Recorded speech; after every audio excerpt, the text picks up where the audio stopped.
a little warmer here. I just flew in from Alaska where I see, I noticed some of you coming in on the flight late last night, early this morning, and it was nice to be up in Fairbanks. It was a little cool, but definitely well worth it. Greetings to you, President Keel, and to the NCAI Board of Directors, the NCAI CEO, Mr. Alice, and to all of you. I'm very humbled to be here and honored, as always, to participate in the National Congress of American Indians. I also want to take this moment to honor Juanita Atone, who walked on October 16th. The work that she did for Indian country during her long and meaningful life made a real impact during her life, and her accomplishments are something that we can all look to as a guide for what can be accomplished and what should be strived for. I offer my condolences to the family and to NCAI, and I pray that we can carry on her work and vision for Indian country. So I thank NCAI again for the invitation to speak. July 30, 2019 marked the one-year anniversary of my swearing in as the Department of the Interior's Assistant Secretary for Indian Affairs. And my goal has been to develop strong relationships with tribes to work on innovative solutions for lifting up our Native communities. I remain steadfast in my motivation to work with Indian tribes and Alaska Native villages to make Indian affairs an efficient enterprise that improves service delivery to tribes, continues to improve the administration of operations within the Bureau of Indian Affairs and the Bureau of Indian Education, to strengthen law enforcement operations and opportunities, increase economic growth and broadband deployment opportunities, with a focus on a more effective voice for Indian country throughout the federal government. Recently, President Trump executed quiet yet meaningful leadership when he announced that the Republic of Finland agreed to the repatriation of ancestral human remains and funerary objects. They were removed over a century ago from what is now Mesa Verde National Park and have been housed ever since as a collection at the National Museum of Finland. They are associated with the ancestral Pueblo people who built and inhabited for over 700 years in the cliff dwellings that are now within the Mesa Verde National Park. And I'm very, very proud of the work that was done by the State Department with the Pueblos and within Indian Affairs to assist in this process. We will continue to work diligently with the traditionally associated Pueblos and tribes, the National Museum of Finland, and the U.S. Department of State on arrangements to transfer the ancestral remains back to their traditional homelands. The Department of the Interior is in the final stages of developing a reference guide for federal agencies that receive requests for international recovery or repatriation of Native American cultural items. This information will assist federal officials in the evaluation of available options for federal action in support of a request for a day, to draw attention to the horrible acts of violence committed against our people, particularly women and children, but never to forget the men. On June 11, 2019, on the Gila River Indian Community Reservation, DOI held its first roundtable to develop a comprehensive approach to concentrate on cold cases, violent crimes, and missing and murdered Native Americans. I heard from Alaska Natives, Indian country, tribal leaders, and advocates on these important issues. In August, BIA OJS Director Charles Addington and Indian Affairs held a Reclaiming Our Native Communities roundtable in both Nome and Bethel, Alaska. And just last week, we held a session in Rapid City, South Dakota, to discuss ways to address public safety challenges in the region. These listening sessions are part of a series of meetings taking place with American Indian and Alaska Native communities and tribal leaders with the goal of implementing strategies targeting the violence and illicit activity disproportionately affecting our communities. On March 2018, the department established a joint opioid reduction task force led by BIA OJS to combat the opioid crisis afflicting tribal communities. In FY 2018, BIA OJS led 15 operations in 7 states, resulting in a total of 372 arrests and the total seizure of over 3,200 pounds of illegal narcotics with an estimated street value of approximately $9.8 million. The task force is ongoing. The most recent seizure took place in August near Laguna Pueblo, when a BIA K-9 police unit seized 85 pounds of narcotics worth more than $4 million. In September of this year, BIA OJS hosted an opioid community awareness training event in Shawnee, Oklahoma, to build awareness of the opioid crisis and understand how to access programs that help users with recovery.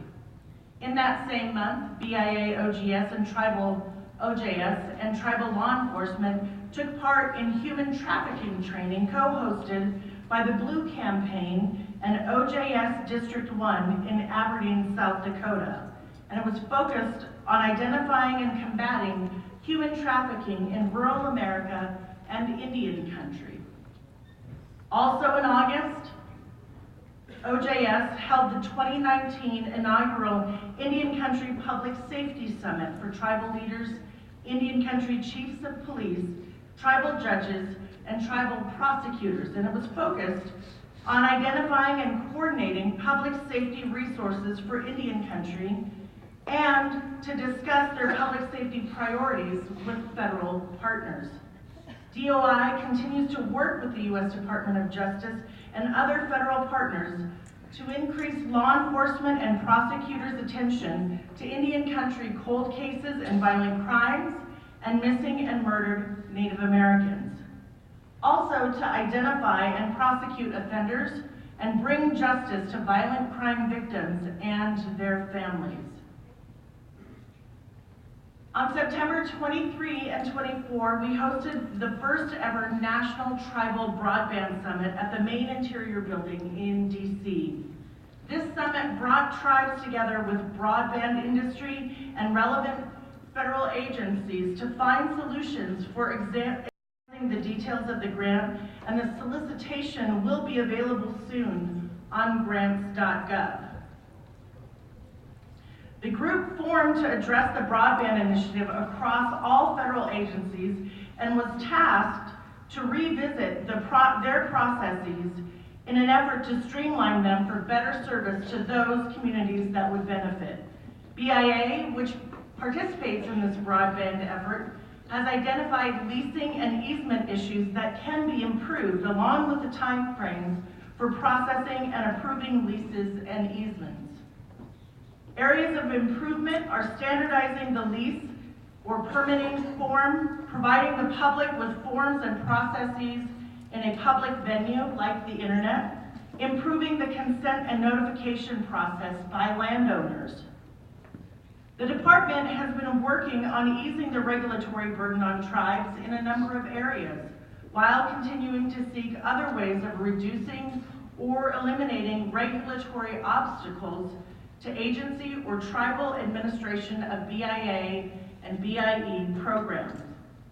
Since 2018, DOI has provided over $3.7 billion in regulatory relief throughout America. We recently finalized a rule that helps to accomplish this goal, the BIA rights-of-way on Indian land bond exemption. On August 19, 2019, we finalized a change to BIA's regulations governing rights-of-way on Indian land to remove an unnecessary bureaucratic step in the process. Specifically, The rule removed the requirement for governments to provide a bond when obtaining a right-of-way across Indian land under certain circumstances. Earlier, federal, state, tribal, and local governments that are prohibited by law from obtaining security had to obtain an individual waiver from the bond requirement for each right-of-way, but now are simply exempt from the requirement. We have also published several proposed rules this year that, when finalized, will accomplish this goal. For example, the BIA Tribal Transportation Program inventory of proposed roads. The proposed rule to delete the requirement for tribes to collect and submit certain data in order to keep proposed roads in the National Tribal Transportation Facility inventory while keeping the requirement to collect and submit data and to add new proposed roads to the inventory. This proposed rule was published on July 26, 2019. And we held 3 tribal consultation sessions in September before the September 24 deadline. We are in the process of reviewing the input now, and we hope to have a final rule published before the end of the year. In the meantime, we are pursuing a separate rule that will push out the November 7, 2019 deadline for providing the proposed roads data for several months until we can make a determination on whether to delete the requirement entirely. BIA List of Courts of Indian Offenses, future publication of updates.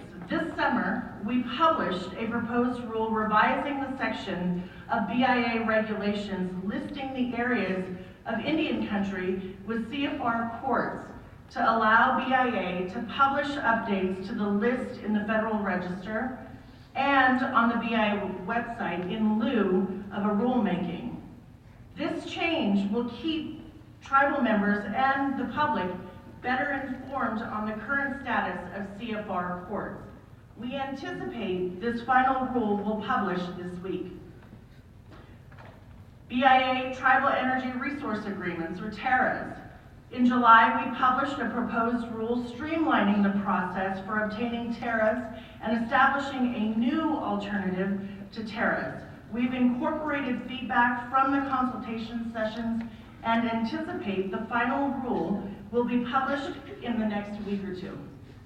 We look forward to approving the very first TERA soon.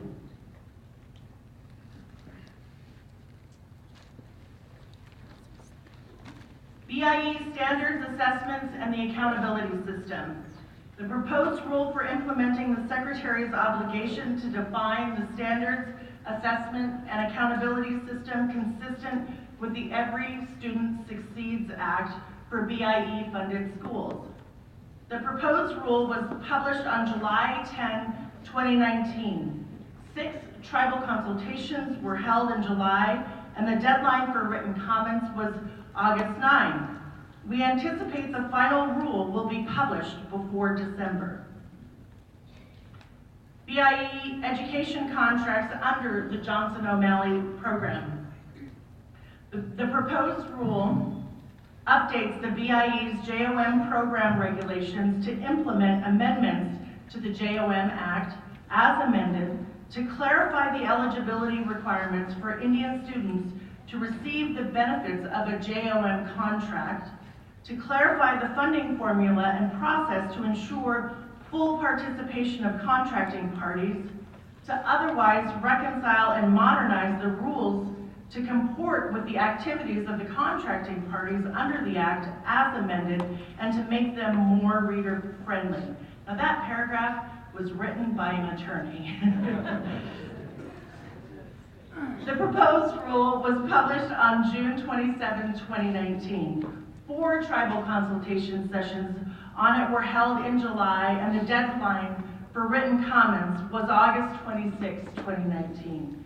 And we anticipate the final rule will be published before the end of the year.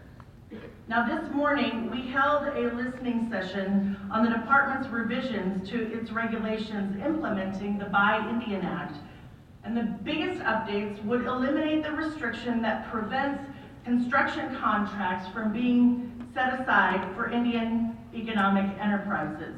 It updates the Indian economic enterprise limitations on subcontracting to match the construction limitations in other socio-economic programs, and it reduces the potential for fraud and abuse by strengthening the Indian economic enterprise certification process, and it revises and optimizes the process from deviating from the Buy Indian Act.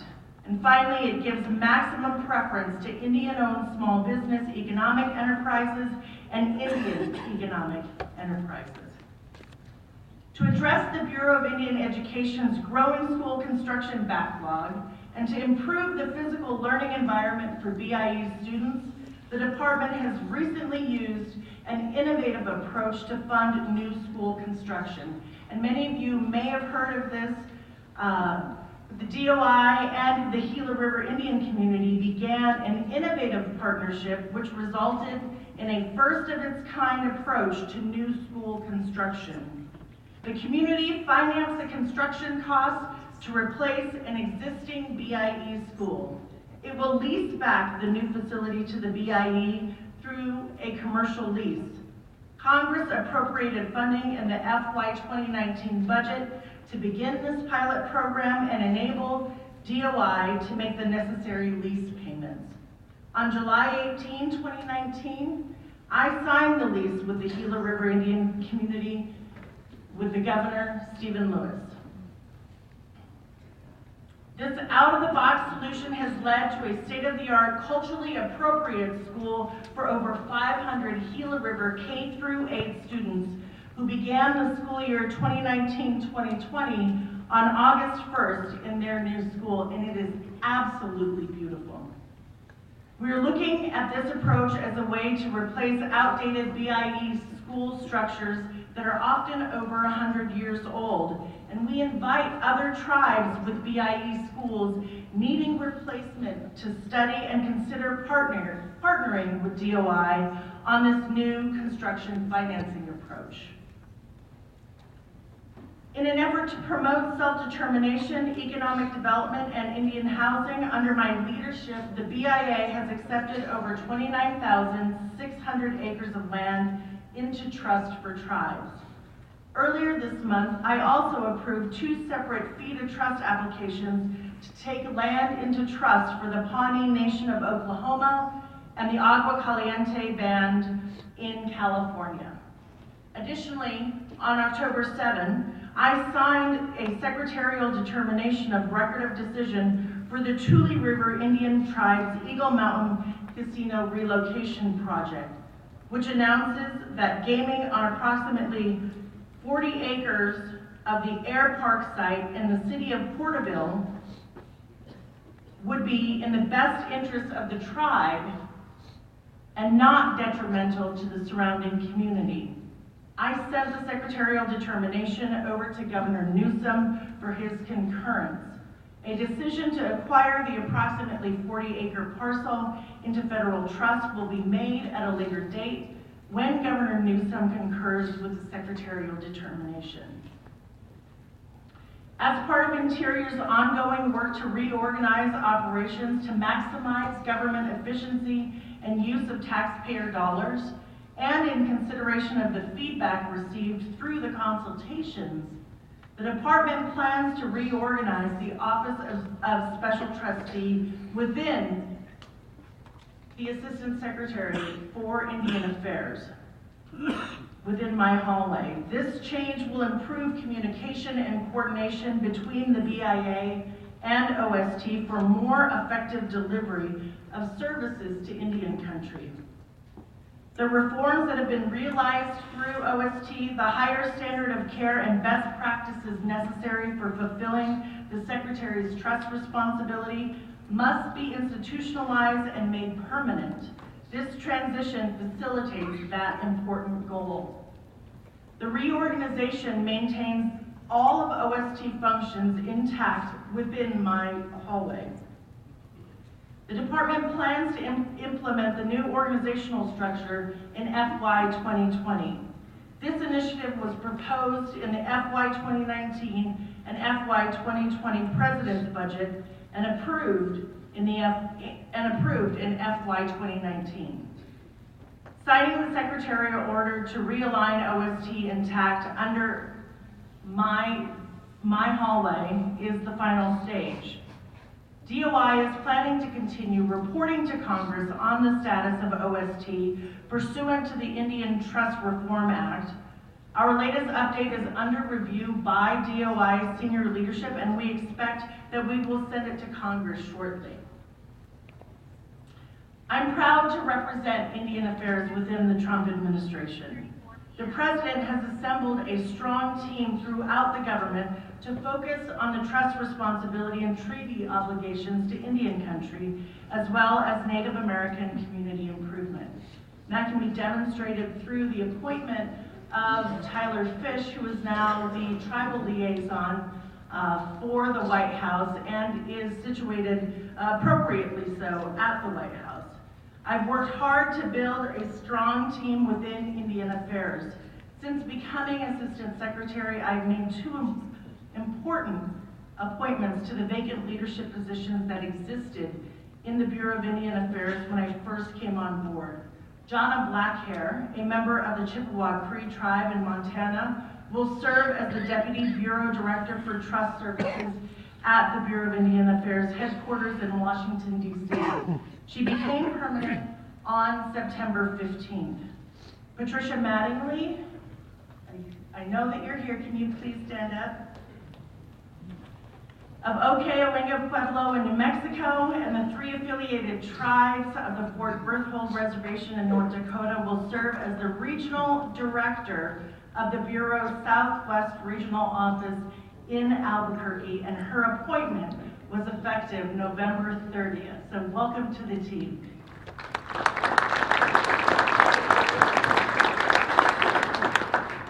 So in closing, I want to thank NCAI to the leadership of this fine organization, and I am happy to answer any questions if it is appropriate.